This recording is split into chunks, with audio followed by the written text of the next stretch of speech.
Good morning dear student.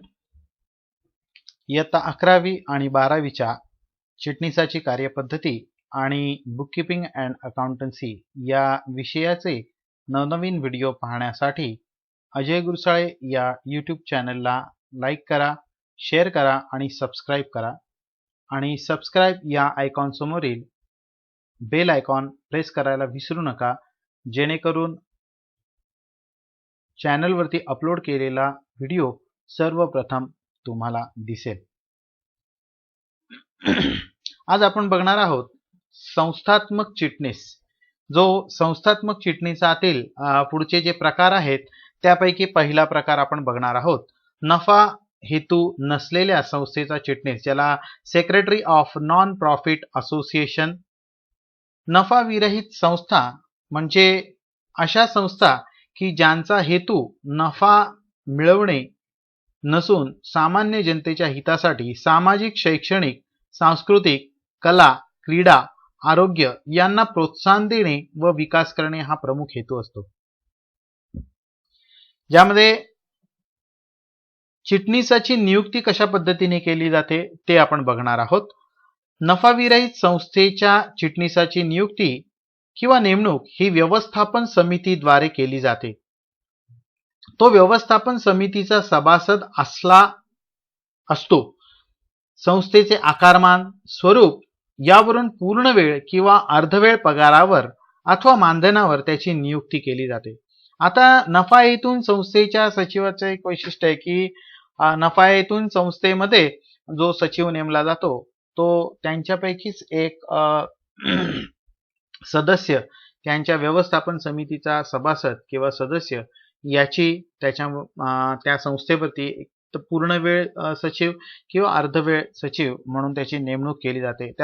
त्याबद्दल त्याला मानधन दिलं जातं किंवा त्या बाबतीचा त्या कामाचा मोबदला म्हणून त्याला पगार सुद्धा दिला जातो.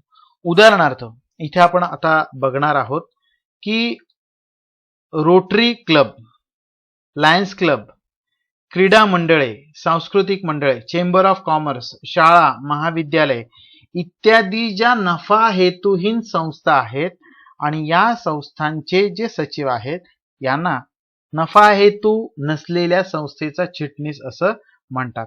बघणार आहोत आपण. फॉर एक्झाम्पल इथे रोटरी क्लब ऑफ बॉम्बे, ज्याची इथे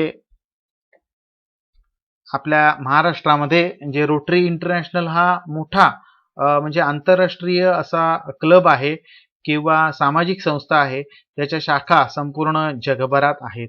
त्यापैकी मी तुम्हाला इथे रोटरी क्लब ऑफ बॉम्बेचं उदाहरण मी तुम्हाला इथे देतोय. त्यानंतर बघणार आहोत आपण लायन्स क्लब. लायन्स क्लब सुद्धा एक त्याचाच भाग आहे.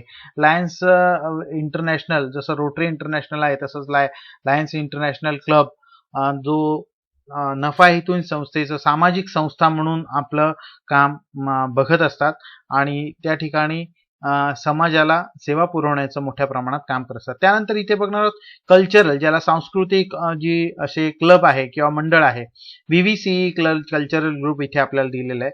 त्यानंतर अजून एक संस्था आपण बघणार आहोत ज्याला board of control for cricket in India, BCCI. तुम्हाला ऐकून माहिती असेल, माझ्यापेक्षा तुम्हाला चांगलं माहिती असेल, कारण की क्रिकेट शी संलग्न अशी संस्था आहे ही भारतामधली आणि त्याला BCCI म्हटलं जातं. ही नफा हेतूहीन संस्था आहे. या संस्थेवरती त्यांच्यापैकीच त्या संस्थेचे सभासद असलेल्या व्यक्तीचा त्यांच्या ठिकाणी सचिव म्हणून त्याची काय केली जाते, नेमणूक केली जात असते. त्यानंतर बघणार आहोत आपण Indian chamber of commerce. Indian chamber of commerce ही वाणिज्य अशी संस्था आहे की वाणिज्य नफा हेतूहीन संस्था जी व्यावसायिकांच्या हितासाठी किंवा व्यवसाय वाढीचं मार्गदर्शन करण्यासाठी किंवा त्यांना वेगवेगळ्या व्यवसाय वाढीसाठी किंवा त्यांना व्यवसाय मार्गदर्शन करण्यासाठी स्थापन झालेली ही इंडियन चेंबर ऑफ कॉमर्स अशी नफा हेतुहीन संस्था. त्यानंतर आपण बघणार आहोत त्याची पात्रता, सचिवाची, त्या सचिवासाठी आवश्यक असणारी पात्रता. नफा विरहित संस्थेच्या चिटणीसाची कोणती निर्धारित पात्रता नाही, परंतु चिटणीस संस्थेच्या संकल्पनेशी परिचित असली चिटणीस संस्थेच्या संकल्पनेशी परिचित असला पाहिजे. म्हणजे एकतर ती व्यक्ती स्त्री असेल किंवा पुरुष असेल, तर स्त्री असेल तर असली पाहिजे किंवा पुरुष असेल तर असला पाहिजे. त्याला पत्रव्यवहार, नस्सीकरण, संगणक इत्यादीचे मूलभूत ज्ञान असणे आवश्यक आहे. त्यानंतर आपण बघणार आहोत सहकारी संस्थेचा चिटणीस. दुसरा प्रकार, सहकारी संस्थेचा चिटणीस. किमान 10 किंवा त्यापेक्षा जास्त व्यक्तींनी किंवा सभासदांनी एकत्र येऊन स्थापन केलेली आणि सहकारी कायद्याअंतर्गत नोंदवलेली संघटना म्हणजे सहकारी संस्था होय. आता आपल्या भारतामध्ये फार मोठ्या प्रमाणात अशा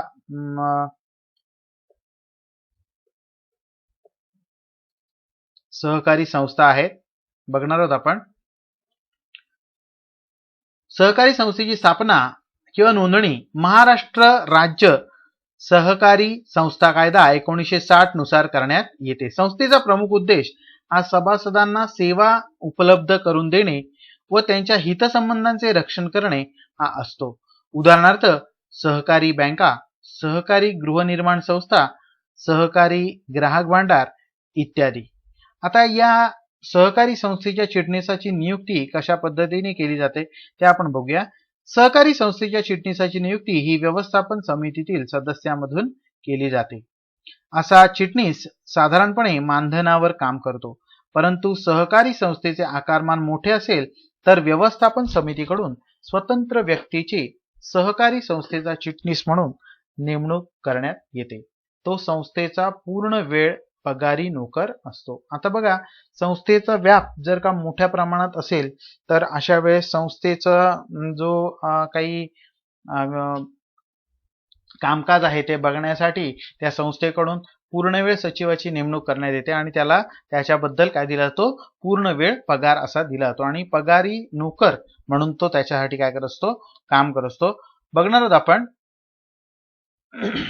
फॉर एक्झाम्पल इथे दिलेलं भारतीय साखर सहकारी संस्था मर्यादित. आता इथे साखर म्हणजे फुल, इथे डॉट आहे म्हणजे पूर्ण, तुम्ही म्हणाल र कुठे गेला.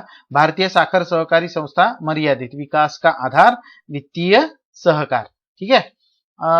ह्या अशा प्रकारच्या वेगवेगळ्या सहकारी संस्था, या सहकारी संस्थांअंतर्गत सचिवाची एकतर सदस्यांमधून नेमणूक केली जाते किंवा पूर्ण वेळ जर का नेमणूक करायची असेल तर त्याची समितीकडून स्वतंत्र व्यक्तीची अशी नेमणूक करण्यात येते. त्यानंतर आपण बघणार आहोत या सहकारी चिटणीसाची पात्रता. सहकारी संस्थेच्या चिटणीसाची कोणत्याही विशिष्ट पात्रतेची अट नाही, परंतु त्याला सहकारी संस्था अधिनियमाचे, कायद्याचे ज्ञान असावे लागते. तसेच तो कोणत्याही शाखेचा पदवीधर असला तरी चालतो.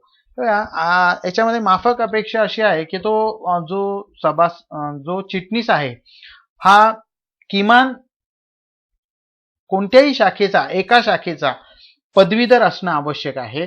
त्याला कायद्याचं ज्ञान असण्याची, सहकारी जो सहकार कायदा आहे महाराष्ट्रामध्ये जो लागू असलेला महाराष्ट्र राज्य सहकारी संस्था कायदा 1960 असं म्हटलेलं आहे जिथे, आणि त्यामुळे त्याला काही प्रमाणामध्ये कायद्याचं ज्ञान असणं सुद्धा आवश्यक आहे. बघूया आपण पुढचा प्रकार, संयुक्त स्कंध प्रमंडळाचा चिटणीस.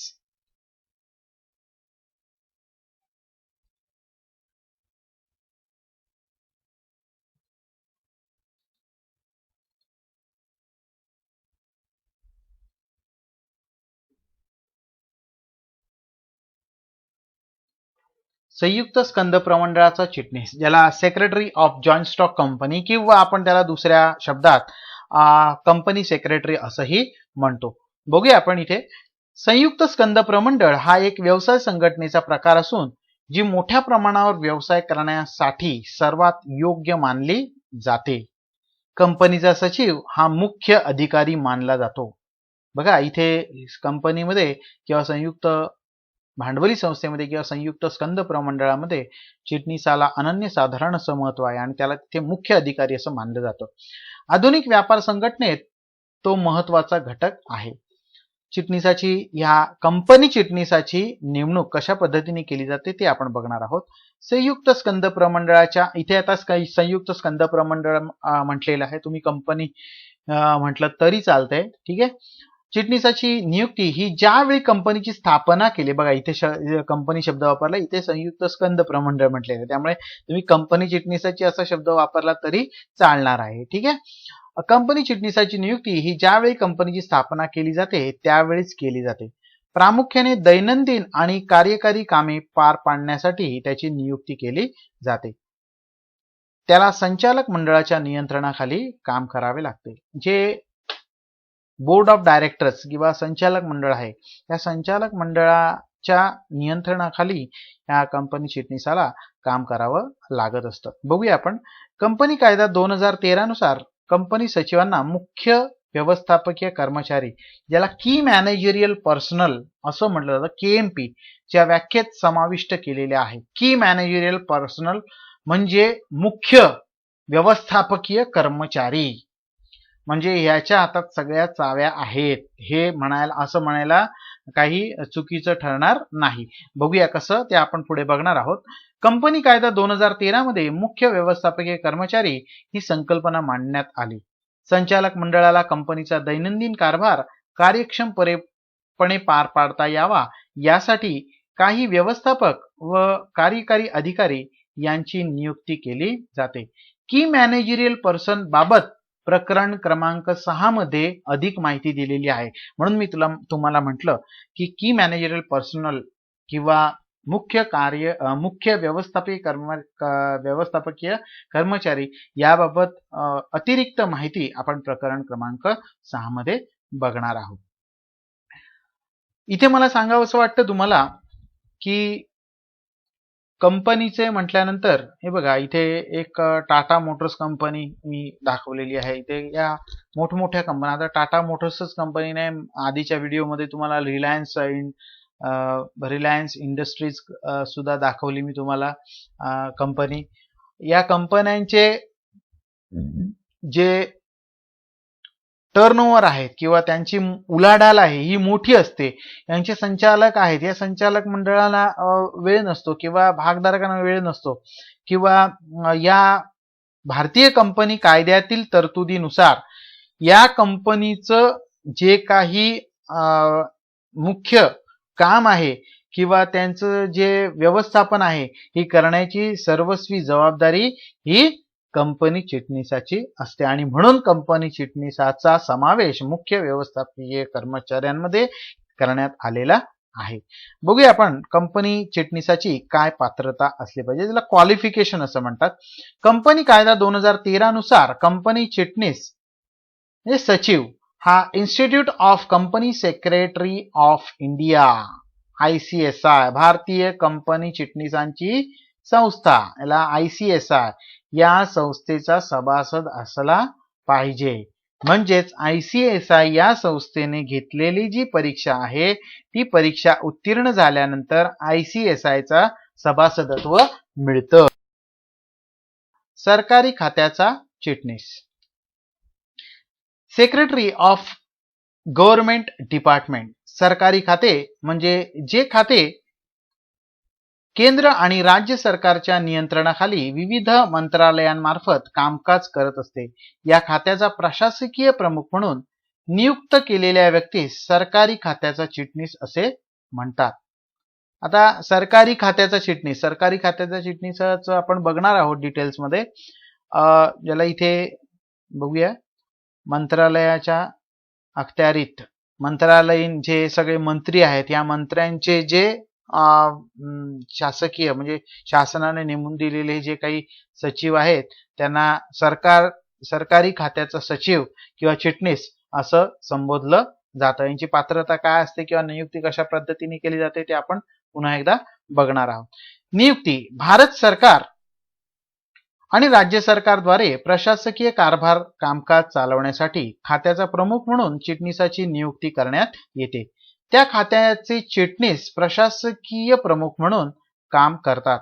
उदाहरणार्थ अर्थ खात्याचा चिटणीस, संरक्षण खात्याचा चिटणीस आणि गृह खात्याचा चिटणीस, किंवा तुम्ही त्याला सचिव देखील म्हणू शकता. ठीक आहे. या चिटणीसाची पात्रता काय असेल ते आपण बघूया. पात्रता: सरकारी खात्याच्या चिटणीसाची कोणत्याही शाखेची पदवी संपादन करणे आवश्यक आहे. तसेच त्याने लोकसेवा आयोगामार्फत घेतल्या जाणाऱ्या किंवा आयोजित केलेल्या नागरी सेवा परीक्षा उत्तीर्ण असणे आवश्यक आहे. ज्याला सिव्हिल सर्व्हिसेस, ज्याला आपल्याकडे भारतामध्ये असं युनियन पब्लिक सर्व्हिस कमिशनची परीक्षा, ज्याला UPSC तुम्हाला माहिती असेल, UPSC ची परीक्षा उत्तीर्ण होणं आवश्यक आहे. भारतीय प्रशासकीय सेवेतील, ज्याला इंडियन ऍडमिनिस्ट्रेटिव्ह सर्व्हिस IAS अधिकारी हा सचिव होऊ शकतो किंवा सचिव होण्यासाठी काय आहे, पात्र आहे.